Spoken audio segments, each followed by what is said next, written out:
Good morning सभी को। राम राम नमस्कार। स्वागत करते हैं आपके अपने study platform target with study पे। तो गाइस, आज का जो सेशन है वो है माउंटेन, और टॉपिक क्या है आपका? Block mountain. प्रीवियस क्लास में मैंने क्या डिस्कस किया था? माउंटेन पार्ट 1, और टॉपिक क्या था अपना? Fold mountain. ठीक है। तो आज का जो टॉपिक है, आज का जो टॉपिक क्या है? Block mountain. क्या? ब्लॉक माउंटेन अर्थात भ्रंश पर्वत। ये माउंटेन का जो पार्ट सेकंड है। ठीक है। अर्थात मैंने क्या पढ़ा था कि माउंटेन के 3 पार्ट होते हैं। कौन कौन से? Fold mountain, block mountain and lava mountain. Okay. तो आज के जो टॉपिक है वो ब्लॉक माउंटेन। हमने फोल्ड माउंटेन को पढ़ चुका है प्रीवियस क्लास में, और आज का जो टॉपिक है वो क्या है? Block mountain. Okay. So let ना करते हुए स्टार्ट करते हैं अपने सेशन को। तो सेशन स्टार्ट करने से पहले डेली का हम मोटिव देखते थे। आज का जो मोटिव है वो देखते हैं। और गाइज, अभी अभी नागपंचमी के का जो फेस्टिवल था वो बीता है। तो उस नागपंचमी की हार्दिक शुभकामनाएं आप सभी को। तो चलते हैं अपने सेशन की तरफ और बढ़ते हैं मोटिव की तरफ। मोटिव क्या है? मोटिव क्या है कि every morning you have two choices. अर्थात जब आप मतलब कि जो आपकी सुबह होती है वो आपकी सुबह में दो, मतलब कि आपके पास 2 चॉइस होती है। ठीक है। आपके पास 2 चॉइस होती है। क्या? कि continue to sleep with your dreams. अर्थात आप अपने सपनों को देखते हुए या तो सोते रहिए, या फिर उठिए और अपने सपनों को चेज कीजिए, और या फिर उसे पूरा कीजिए। ठीक है। अर्थात एवरी मॉर्निंग, अर्थात प्रत्येक सुबह को आपके पास 2 चॉइस होते हैं। ये 2 अर्थात ये वाला है। ठीक है। You have 2 choices. कौन कौन से? Continue to sleep with your dream और wake up and chase them. अर्थात आप अपने सपनों में सोते रहिए, और मतलब कि आप सोते रहिए और सपनों को देखते रहिए, या फिर उठ जाइए, मतलब उठिए और उस सपने को चेज कीजिए। यही कहा गया है आज के इस मोटिव में। ठीक है। तो डिपेंड करता है आपके मॉर्निंग पे कि आप करते क्या हैं मॉर्निंग में।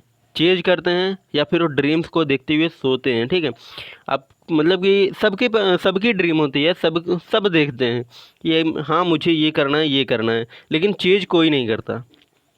चेज कोई नहीं करता। तो यही करना है। ठीक है। करते तो सब ये हैं, लेकिन आपको करना ये है।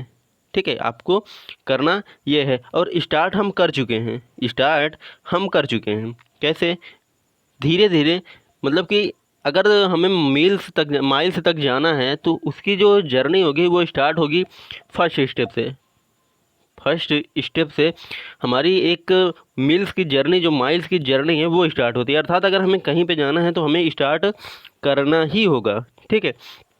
तो हम बेसिकली हम स्टार्ट कर चुके हैं। स्टार्ट कर चुके हैं तो आज नहीं तो कल वहाँ पे पहुँचेंगे। ठीक है। तो मोटिव क्या है? यही है मोटिव आज का, कि प्रत्येक मॉर्निंग जो है, every morning you have 2 choices. First, continue to sleep with your dream और wake up and change them. अर्थात आप या तो सोते रहिए और अपने सपनों को देखते रहिए, या तो फिर उठिए और उसे चेंज कीजिए, पूरा कीजिए। ठीक है। तो देर न करते हुए हम चलते हैं अपने सेशन की तरफ। सेशन क्या है? Block mountain. ठीक है। Block mountain. ओके। तो ब्लॉक माउंटेन समझने से पहले मैं सबसे पहले तो फॉल्ट समझना चाहता हूँ कि फॉल्ट होते कितने हैं। क्यों? क्योंकि ब्लॉक माउंटेन जो होता है ब्रंश, वो फॉल्ट के थ्रू ही निर्मित होता है। जैसे कि नॉर्मल फॉल्ट क्या होता है? ये नॉर्मल फॉल्ट है ना, ये क्या होता है कि जब ये ऐसे टेंशनल फोर्स लगे तब कौन सा मतलब फॉल्ट बनेगा? Normal fault. रिवर्सल फॉल्ट कब लगेगा? जब कंप्रेशनल फोर्स लगे तब होगा क्या? Reversal fault. कैसे? उसे हम एक डायग्राम के थ्रू समझेंगे, कला का प्रदर्शन करते हुए। कैसे? ये देखिए, जैसे कि अपने पास ये प्लेट है। ठीक है। ये क्या है? अपने पास प्लेट है, और इससे कौन सा फोर्स लग रहा है? टेंशनल। टेंशनल फोर्स लग रहा। ठीक है। टेंशनल फोर्स लग रहा है तो क्या होगा? बीच में ऐसे दरार आएगी, ऐसे ऐसे दरार आएगा। ऑफ कोर्स आएगा। क्यों? क्योंकि ये अपने तरफ खींच रहा है और ये अपनी तरफ खींच रहा है। अर्थात बीच में क्या हो रहा? टेंशन, अर्थात तनाव। तनावात्मक बल जब लग रहा तो बीच में क्या होगा, दोनों प्लेटों के बीच दरार रहेगा। तो इसकी जो मतलब कि बनेगा कैसे ये, ऐसे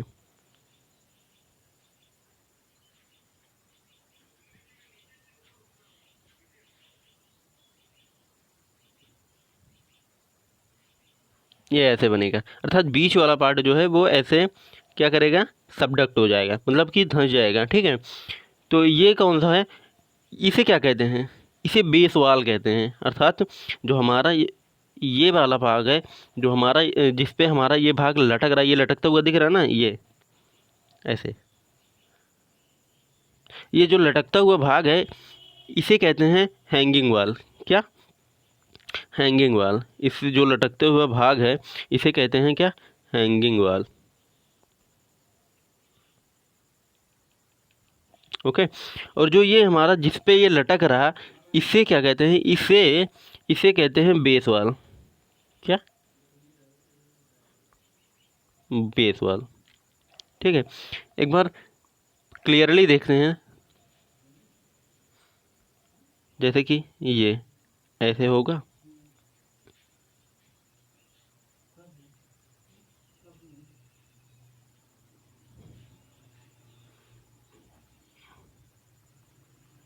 ये इसे छोड़ दीजिए।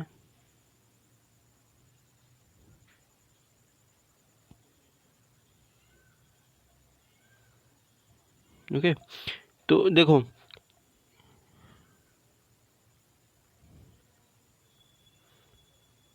ये ऐसे,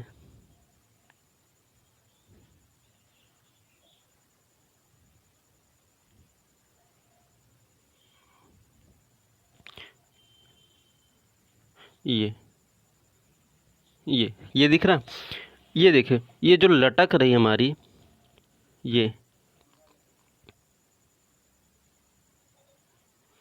जो लटक रहा इसे क्या कहते हैं, इसे कहते हैं हैंगिंग वाल। क्या, हैंगिंग अर्थात लटकती हुई, हैंगिंग मतलब झूलना होता है ना, लटकना वही है। और ये जिस पे लटक रही ये बेस दिख रहा, अर्थात ये बेस ही तो है ना, कुछ चीज़ अगर मतलब कि झूलती हुई आएगी तो उसका कुछ बेस होगा जिस पे वो झूलेगी, तो इसे क्या कहते हैं, ये इसी पे झूल रही तो इसे क्या कहते हैं, इसे कहते हैं बेस वाल। क्या, बेस वाल। ओके, क्या, बेस वाल। और ये इसे क्या कहते हैं, इसे कहते हैं हैंगिंग वाल।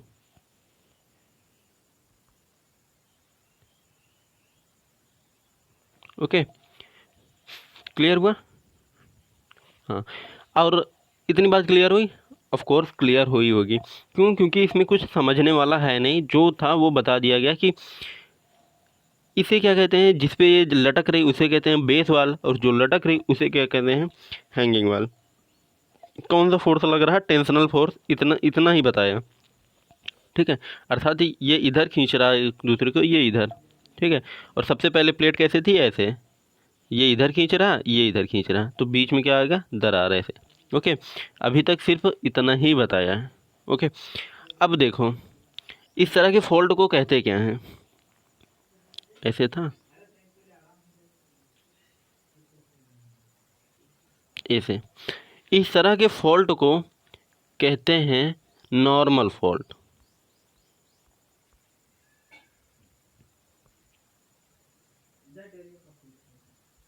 क्या, नॉर्मल फॉल्ट अर्थात साधारण, मतलब नॉर्मल फॉल्ट है, हाँ ये फॉल्ट हो सकता है। लेकिन रिवर्सल फॉल्ट, रिवर्सल फॉल्ट क्या है कि ये जो नीचे है यही ऊपर हो जाए ऐसे, ये जो नीचे हमारा सबडक्ट हुआ है अर्थात जो नीचे गया है तनावात्मक बल की वजह से, ये ऊपर हो जाए ऐसे, तो क्या होगा, इसे रिवर्सल फॉल्ट कहते हैं। कैसे, आइए देखते हैं।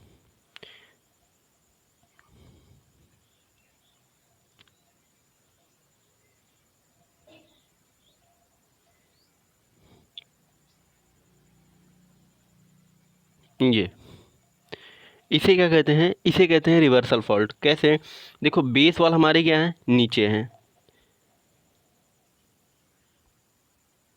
बेस वाल ये है, मैंने बताया ना, और जो हमारी हैंगिंग वाल है ये क्या है, ऊपर है। अर्थात अपर है, ठीक है, अप है। अब देखो इसमें फोर्स कौन सा लग रहा, ये ऐसे ऐसे फोर्स लग रहा है, कंप्रेशनल फोर्स। अगर किसी चीज़ को मैं कंप्रेस करता रहूँ मतलब कि उसे और तोड़ मतलब कि झुकाता रहूँ, कंप्रेस करता रहूँ, तो होगा क्या, एक टाइम आएगा कि वो टूट जाएगी। टूटने के बाद क्या होगा, ऐसे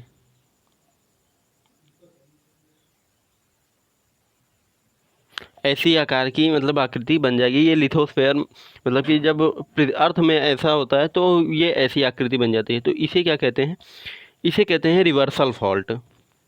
क्या, रिवर्सल फॉल्ट। जब हमारी हैंगिंग वॉल ऊपर की तरफ मतलब कि ड्रिफ्ट करे, अर्थात ऊपर की तरफ मुड़ के टूट के चली जाए, तो उसे क्या कहते हैं, रिवर्सल फॉल्ट। ओके, ये क्या है हमारी हैंगिंग वॉल, ये क्या है हमारी बेस वॉल। फोर्स कौन सा लग रहा है, कंप्रेशनल। कंप्रेशनल, जहाँ कंप्रेशनल फोर्स लगे और ब्लॉक मतलब कि ब्लॉक हो, टूट के ऊपर की तरफ ड्रिफ्ट कर जाए, वहाँ क्या होगा, रिवर्सल फॉल्ट। ठीक है, इतनी बात समझ आई। ऑफ कोर्स, तो देखिए नॉर्मल फॉल्ट की बात कर रहा मैं, नॉर्मल फॉल्ट ये लिखा है ना, नॉर्मल फॉल्ट। मैंने नॉर्मल फॉल्ट की बात करी, अभी तो मैंने अपने डायग्राम से मतलब कि खुद ड्रॉ करके बताया, लेकिन यहाँ पे मैंने स्लाइड भी रखी है। ये देखो, स्टार्टिंग में क्या था कि जब मतलब प्लेट नॉर्मल थी, नॉर्मल प्लेट थी, अर्थात कुछ नहीं हुआ था प्लेट में, तो हुआ क्या, ऐसी थी प्लेट, ऐसी थी, हाँ ऐसी थी। उसके बाद क्या हुआ कि हमारी जो प्लेट है उसमें कौन सा फोर्स लगने लगा, टेंशनल। ये इधर से लग रहा, ये इधर से लगा, भैया दूर दूर जा रहे हैं। याद है ना जब डाइवोर्स बताया था, डाइवर्जेंट वही है, ठीक है। फोर्स लग रहा, ये इधर, ये इधर, ठीक है। तो हुआ क्या, जब ये इधर लग रहा, ये इधर लग रहा, एक टाइम क्या आएगा, ये इधर जाएगी, ये इधर जाएगी, और बीच से क्या होगा, ऐसे दरार आ जाएगी, ऐसे ऐसे दरार आ जाएगी। तो फिर उसके बाद क्या होगा, ये सिचुएशन आएगी, यही यहाँ पे, ठीक है। एक टाइम आएगा कि ये टूट जाएगी, एक टाइम आएगा कि ये टूट जाएगी। ये देखो, ये बीच वाला भाग जो है ये नीचे धंस गया, और जो साइड वाला है ये दूर होके ऐसे ही स्थिर बना रहा है, दिख रहा। फिर मैंने क्या बताया था कि ये जो हमारे नीचे वाला भाग है जो नीचे ड्रिफ्ट किया, उसे क्या कहते हैं, उसे कहते हैं हैंगिंग वॉल, हैंगिंग वॉल इसे। ओके, इतनी बात समझ आई, इसे क्या कहते हैं, हैंगिंग वॉल। और जो हमारी स्थिर बनी है ये, इसे क्या कहते हैं, इसे कहते हैं बेस वॉल, जिस पे वो लटक रहे हैं। इतनी बात मैंने इसके पहले भी में बताया था, इसके पहले वीडियो में बताया, ऑफ कोर्स बताया था, ठीक है। ये देखो रिफ्ट वैली, तो ये जो नीचे वाला भाग हो जो नीचे रहता है वो होता है रिफ्ट वैली, अर्थात भ्रंश घाटी। ठीक है, अभी मैं पूरा मतलब दिखाऊंगा एक एक चीज़, भ्रंश घाटी कौन क्या है, माउंटेन क्या है, ब्लॉक माउंटेन, ये सब दिखाऊंगा, ठीक है। तो अभी सिर्फ इतना समझिए कि अभी हम फॉल्ट समझ रहे हैं, क्या, दरार, फॉल्ट, ठीक है। तो इतनी ये समझ आया। इस फॉल्ट के क्या कहते हैं, नॉर्मल फॉल्ट, अभी ऊपर दिखाया था ना, क्या कहते हैं, नॉर्मल फॉल्ट, नॉर्मल फॉल्ट, ठीक है। अब रिवर्सल फॉल्ट देखते हैं। हो इसमें क्या हुआ कि इसमें टेंशनल फोर्स लगा, और जो मतलब हमारी हैंगिंग वाल थी वो क्या हुई, नीचे की तरफ ड्रिफ्ट कर गया, अर्थात नीचे की तरफ चली गई, सबडक्ट कर गई, ठीक है। ओके, देन अगला क्या है हमारे पास, अगला है हमारे पास रिवर्सल फॉल्ट, रिवर्सल फॉल्ट। इसके बारे में देखते हैं। ये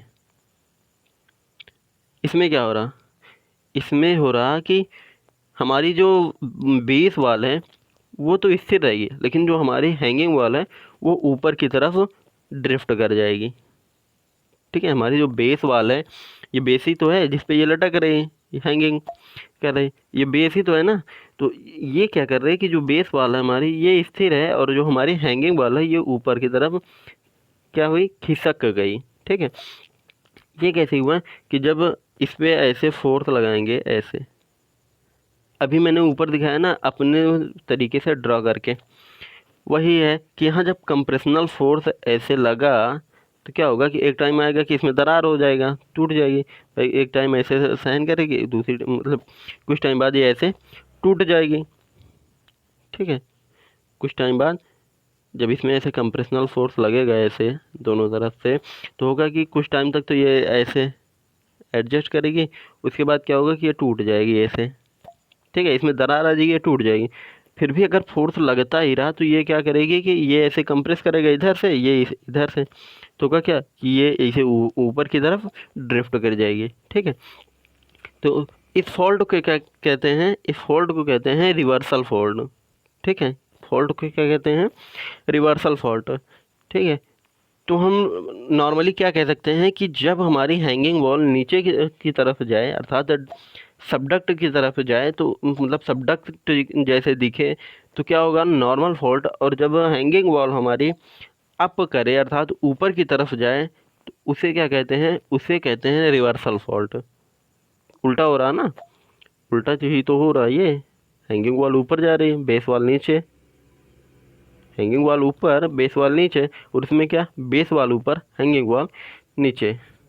ठीक है, अब इसमें क्या होता है कि देखो, जो हमारी बेस वॉल होती है वो रिफ्ट वैली बन जाती है, जो हमारी बेस वॉल होती है वो रिफ्ट वैली बन जाती है। और जो ऊपर की तरफ जो पार्ट हमारा गया रहता है अर्थात हैंगिंग वॉल जो होती है वो बन जाता है ब्लॉक माउंटेन।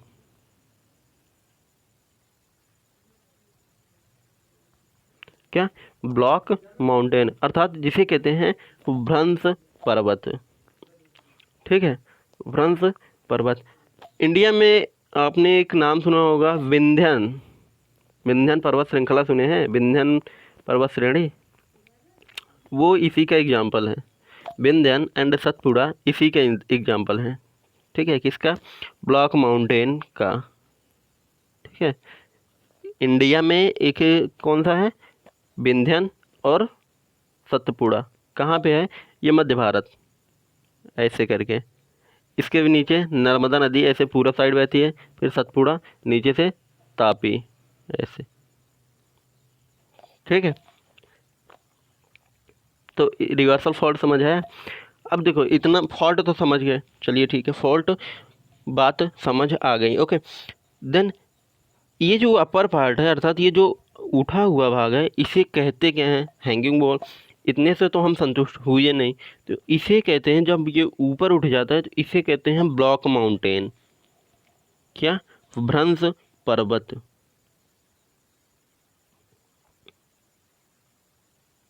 Block mountain. ठीक है, और जो नीचे वाला भाग होता है इसे कहते हैं rift valley. Rift valley. Okay, तो ध्यान रखिएगा कि जहाँ ब्लॉक माउंटेन होगा वहाँ रिफ्ट वैली होगी। ठीक है, जाहिर सी बात है, दो चीज़ें एक साथ होगी, जहाँ ब्लॉक माउंटेन होगा वहाँ रिफ्ट वैली होगी। ऐसा भी नहीं है, होता है रिफ्ट वैली, जैसे ईस्ट अफ्रीकन लार्जेस्ट है, east African rift valley largest है, वर्ल्ड लार्जेस्ट है, ये पूरे अफ्रीका में फैला हुआ है। और कुछ झील जो है इसी का हिस्सा है। ठीक है, कुछ झील इसी का हिस्सा है। ठीक है, अभी आगे बताएंगे, अभी सिर्फ इतना समझिए कि जो हमारी रिफ्ट वैली है वो क्या है, वो हमारे ब्लॉक माउंटेन से ही मतलब कि बनी है। क्यों, क्योंकि ब्लॉक माउंटेन तो ऐसे बनेगा नहीं। ब्लॉक माउंटेन ये क्या है, हमारा ब्लॉक माउंटेन। ठीक है, ये क्या है, ब्लॉक माउंटेन, ये क्या है, हमारी रिफ्ट वैली। इतनी बात समझ आई, ऑफ कोर्स समझ आई होगी। ठीक है, आगे चलते हैं। आगे क्या कह रहा है कि आगे आप देखते हैं, ब्लॉक माउंटेन और रिफ्ट वैली समझ आई, ऑफ कोर्स समझ आ गई होगी कि जो मतलब कि उठा हुआ माउंटेन क्या होता है, उठा हुआ भाग, वैली, और घाटी क्या होती है, धंसा हुआ भाग। नाम से ही तो पता चल रहा है यार, तो नाम से ही जब पता चल रहा है तो जो उठा हुआ भाग है उसे क्या कह सकते हैं, माउंटेन। कौन सा, ब्लॉक, अर्थात क्या, ब्लॉक मतलब भ्रंश, भ्रंश पर कह सकते हैं, हाँ कह सकते हैं। ठीक है, आगे क्या है, ये मैंने कुछ ब्लॉक माउंटेन्स और रिफ्ट वैलीज की मतलब रिफ्ट वैली के नाम यहाँ लिखे हैं, ठीक है, जो इम्पोर्टेंट है उसके नाम लिखे हैं। तो सबसे पहला क्या है, सबसे पहला जो मतलब कि हमारे पास माउंटेन है वो क्या है, वो है सीरा नवाडा। सीरा नवाडा, क्या, सीरा नवाडा। गाइस ये ध्यान रखिएगा, सीरा नवाडा और east African rift valley, east African rift valley, ये दोनों चीज़ ध्यान रखिएगा। क्यों? क्योंकि सीरा नवाडा कहाँ है, यह है यूएसए में, अर्थात अमेरिका में, और ये वर्ल्ड की मतलब कि विश्व का सबसे बड़ा ब्लॉक माउंटेन है। क्या, विश्व का सबसे बड़ा ब्लॉक माउंटेन कहाँ है, अमेरिका में। कौन सा? सीरा नवाडा। क्या? सीरा नवाडा, ठीक है। कौन सा ब्लॉक माउंटेन है? सीरा नवाडा। कहाँ पे है? अमेरिका में। और इसकी खासियत क्या है, ये वर्ल्ड की लार्जेस्ट है। क्या? वर्ल्ड की लार्जेस्ट ब्लॉक माउंटेन है, ठीक है। और east African rift valley, east African rift valley जो है ये क्या है, ये वर्ल्ड की लार्जेस्ट रिफ्ट वैली है, ठीक है। ये दोनों बात ध्यान रखिएगा।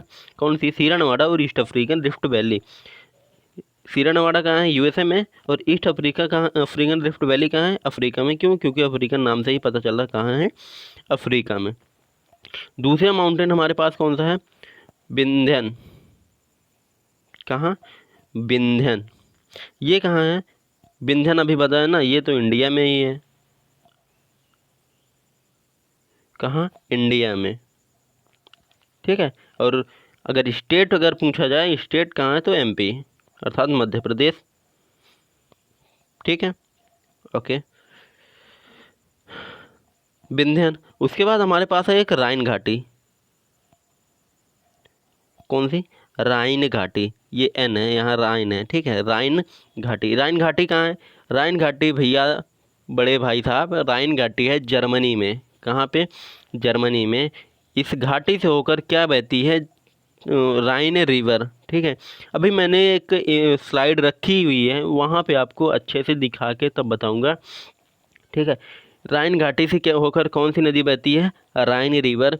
और राइन रिवर क्या है, हमारी जर्मनी की गंगा बोल मानी जाती है, ठीक है। राइन रिवर जो है वो जर्मनी की गंगा कहा जा, मतलब जर्मनी की गंगा बोली जाती है, ठीक है। राइन रिवर, राइन घाटी कहाँ है? जर्मनी में, ठीक है। और इसे क्या कहा जाता है? इसे बोला जाता है जर्मनी की गंगा, किसे? राइन नदी को, ठीक है। इतनी बात समझ आई? आई होप समझ आई होगी। देन अगला क्या है हमारे पास? अगला है ब्लैक फॉरेस्ट। क्या?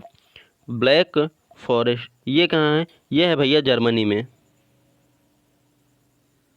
कहाँ? जर्मनी में। ब्लैक फॉरेस्ट कहाँ है? जर्मनी में, ठीक है। और ये क्या है? ये है भैया हमारा एक ब्लॉक माउंटेन, ठीक है। अब भैया ब्लैक फॉरेस्ट नाम सुन के ये मत कह दीजिएगा कि भैया काला जंगल, ऐसा कुछ नहीं है। ब्लैक माउंटेन क्या है? नाम है। ब्लैक फॉरेस्ट नाम है। कहाँ पे है? जर्मनी में। किस माउंटेन का एग्जाम्पल है? तो आप सीधे सीधे ब्लॉक माउंटेन का एग्जाम्पल है, ठीक है। किसका? ब्लॉक माउंटेन का, ओके। उसके बाद अपने पास क्या है? नर्मदा वैली। ये कहाँ है? नर्मदा नदी। आपसे अभी एक क्वेश्चन है, क्वेश्चन पूछ रहा, ये तापी वैली और नर्मदा से, ठीक है। नर्मदा और तापी वैली से आपसे एक क्वेश्चन है, वो आपसे क्वेश्चन अभी पूछ रहा, तब तक आपको मैं फॉरेस्ट के बारे में समझा दूँ। फिर अपने पास क्या है? माउंट रुआन जोरी। माउंट रुआन जोरी ये कहाँ है? तो ये है अफ्रीका में, अफ्रीका में, ओके। कहाँ है? अफ्रीका में, ओके। फिर क्या है अपने पास? वोजियस। क्या? वोशियस। ये कहाँ है भैया? ये है फ्रांस। ये फ्रांस कहाँ है? यूरोप की एक कंट्री है, ठीक है। यूरोप की एक कंट्री है, वहाँ का फ्रांस है। फ्रांस में एक पर्वत है वोशियस। किस प्रकार का पर्वत है? तो ब्लॉक माउंटेन। किसका? ब्लॉक माउंटेन का, ठीक है। तो एक क्वेश्चन क्या है आपका? क्वेश्चन है कि नर्मदा नर्मदा और तापी नदी पूर्व की तरफ बहती है। नर्मदा और तापी नदी दो बड़ी नदियां हैं इंडिया की, जो पूरब की तरफ बहती हैं। क्यों? यही आपसे क्वेश्चन है कि ये पूरब की तरफ बहती हैं तो क्यों बहती हैं। ठीक है, ये पूरब की तरफ बहती हैं, क्यों बहती हैं, यही एक क्वेश्चन है। ठीक है, चलिए आगे चलते हैं। ये क्वेश्चन अभी आगे सॉल्व करवा रहा हूँ, अभी बता रहा। तो क्या है कि Mount Rwenzori is also known as mountain of moon. अर्थात हमारा जो माउंटेन, ये माउंट रुआंजोरी है, ये क्या है, ये है आल्सो नोन एज क्या, माउंटेन ऑफ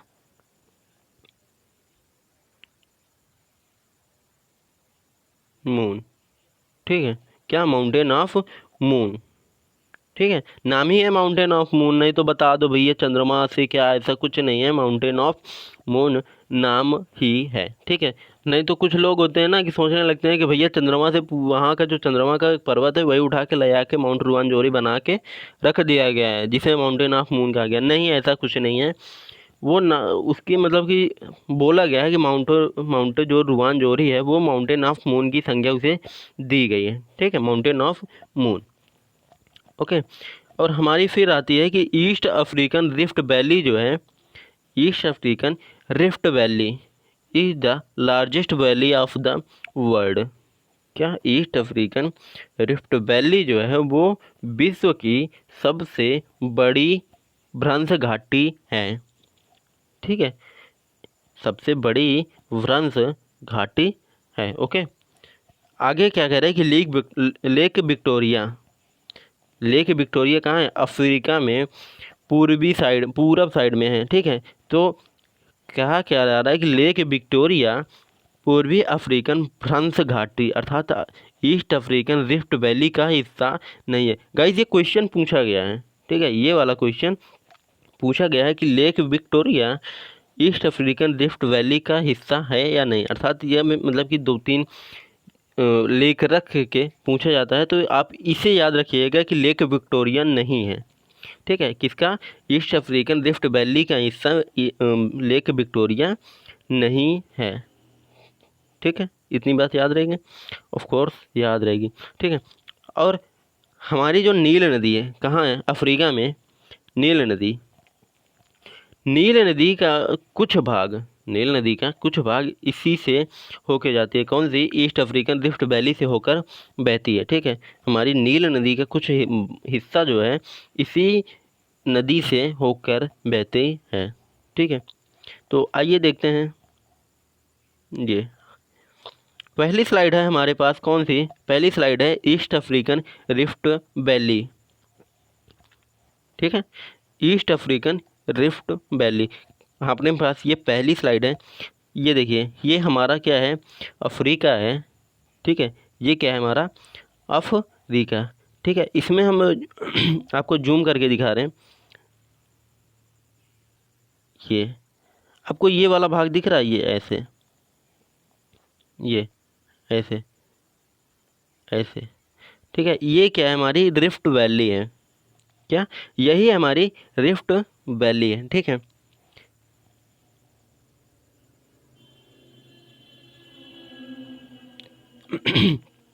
ये क्या है, हमारी रिफ्ट वैली। ये ऐसे है, देख लीजिए, ये ऐसे, ये देखिए, ये इसका, ये एक लेक, ये लेक यहाँ भी है। ठीक है, तो ये जो है ये लेक, ये क्या है, ईस्ट अफ्रीकन रिफ्ट वैली है। ठीक है, और कुछ टाइम बाद, आने के कुछ टाइम बाद, कुछ टाइम क्या मतलब कि लगभग करोड़ों वर्षों बाद होगा क्या कि ये वाला भाग यहाँ से ऐसे टूट के अलग हो जाएगा अफ्रीका से। ठीक है, ये यहाँ पे दरार पड़ी है।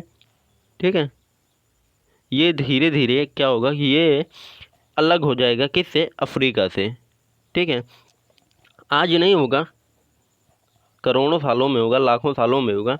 तो ये यही क्या है, हमारा ईस्ट अफ्रीकन रिफ्ट वैली है। ठीक है, ये दिखा दिया मैंने मैप पे। अब देखते हैं अफ्रीकन रिफ्ट वैली के का जो पार्ट है, ये रहा। ये ये इथोपियन रिफ्ट दिख रहा। इथोपियन रिफ्ट इसी का पार्ट है, किसका, ईस्ट अफ्रीकन रिफ्ट वैली का। और ये है ऐसे पूरा, ये ऐसे, ठीक है, फैला हुआ है। यही क्या है, ईस्ट अफ्रीकन रिफ्ट वैली। ये देखिए, ये यहाँ तक, ये ऐसे, ये देखिए, ये दिख रहा है ना, ये ऐसे ऐसे। यही क्या है, यहीं से अलग हो जाएगा हमारा, ऐसे, मतलब कि यहीं से अफ्रीका हमारा टूट कर अलग हो जाएगा। और जो ये वाला पार्ट होगा ये ऐसे इधर की तरफ ड्रिफ्ट कर जाएगा, ठीक है, ये ऐसे ऐसे, ये इधर ड्रिफ्ट कर जाएगा, ठीक है। आज नहीं ड्रिफ्ट करेगा, कुछ सालों बाद मतलब कर ड्रिफ्ट कर जाएगा, ठीक है। तो अगला की, अब अगली जो स्लाइड है, अगली स्लाइड क्या है हमारे पास, अगली स्लाइड है, ये कौन सी स्लाइड थी, ये थी हमारी ईस्ट अफ्रीकन रिफ्ट वैली, ये दिखाया। अगली स्लाइड क्या है, अगली स्लाइड है राइन रिवर। कहाँ है राइन रिवर, है जर्मनी में, मैंने पहले ही बताया था। जर्मनी कहाँ है, यूरोप की एक कंट्री है, ठीक है। और राइन रिवर को क्या बोला जाता है, राइन रिवर को बोला जाता है हमारी क्या, जर्मनी की गंगा, ठीक है, क्या, जर्मनी की गंगा, राइन रिवर की। राइन रिवर को, ये जर्मनी है ना, ये देखिए यहाँ से बह रही है, ये, इसे क्या बोला जाता है, इसे बोला जाता है जर्मनी की गंगा, ठीक है। और ये देखिए, ये कुछ डॉट डॉट सा दिख रहा है, ये डॉट डॉट सा दिख रहा है, इसे बोला जाता है राइन वैली। ये देखिए, ये देखिए, ये दिख रहा है ना, मैं कलर चेंज कर लेता हूँ, रेड कर लेता हूँ। ये देखिए, ये दिख रहा है, ये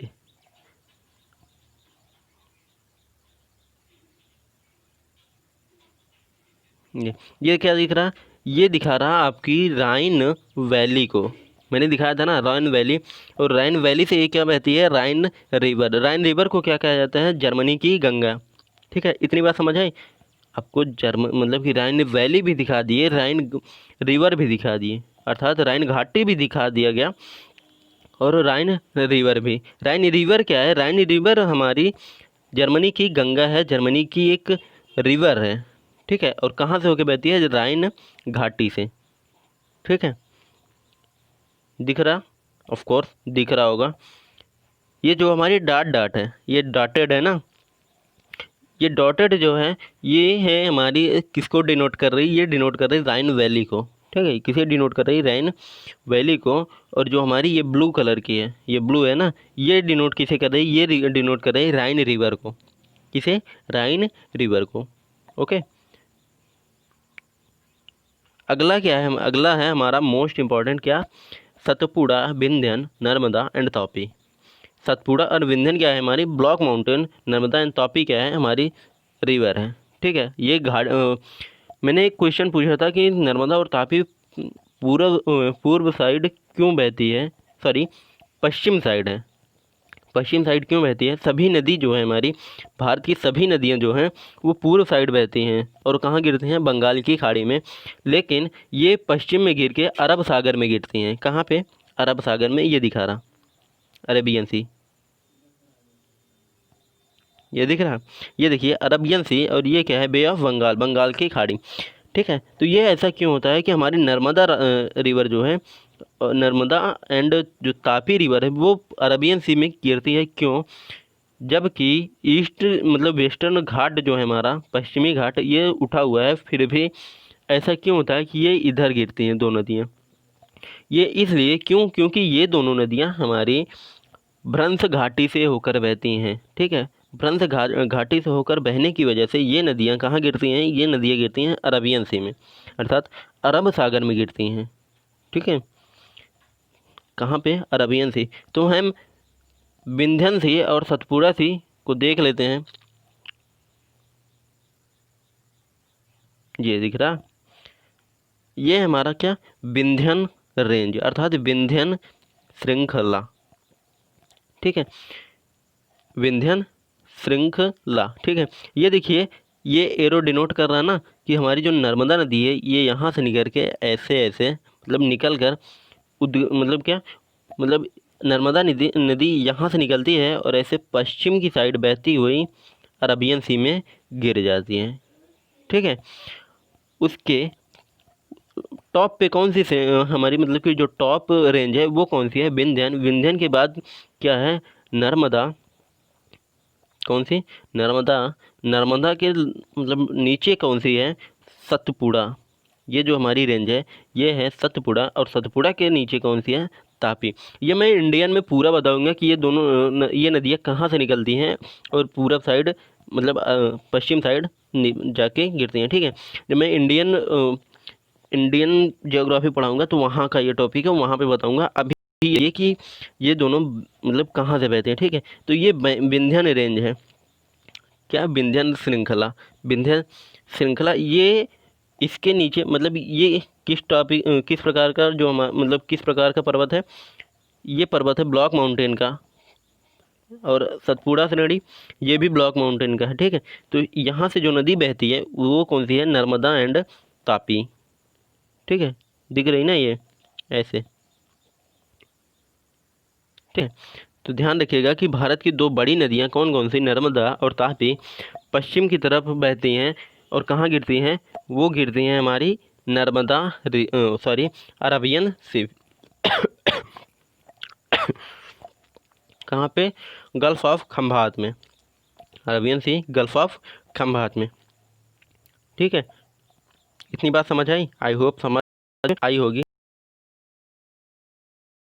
हमारा ब्लॉक माउंटेन, और हमने कुछ ब्लॉक माउंटेन को के बारे में जाना, जैसे कि वोशजास, सीरा Nevada, Vindhyan, black forest and mountain Ruan जोरी। ठीक है, कौन कौन से? सीरा नवाडा, विंध्यन, वोशजास, माउंट रुआन जोरी, ब्लैक फॉरेस्ट। मैंने इतने ब्लॉक माउंटेन के बारे में पढ़ा, और कुछ घाटी के बारे में, भ्रंश घाटी के बारे में पढ़ा। कौन कौन से? ईस्ट अफ्रीकन रिफ्ट वैली जो कि वर्ल्ड की लार्जेस्ट रिफ्ट वैली है। दूसरी राइन घाटी। राइन घाटी कहाँ है? जर्मनी में। और राइन घाटी से होकर कौन सी नदी बहती है? राइन रिवर। ठीक है, जिसे जर्मनी की गंगा बोला जाता है। ठीक है, जर्मनी की गंगा बोला जाता है। फिर मैंने क्या देखा? Narmada valley and Tapi valley. ये दोनों कहाँ हैं? ये दोनों इंडिया में हैं, जो कि मैंने देख लिया। Okay, so thank you so much. अगर सेशन अच्छा लगा हो तो लाइक शेयर कमेंट कर दीजिए। गाइस, आपका जो लाइक और शेयर और कमेंट होता है ना, वो हम लोगों को क्या होता है? फ्यूल होता है, जिसकी वजह से हम लोगों को मतलब मोटिवेशन मिलता है कि हाँ, हमें आगे कुछ और अच्छा करना चाहिए। ठीक है, so thank you so much. जय हिंद, बाय बाय।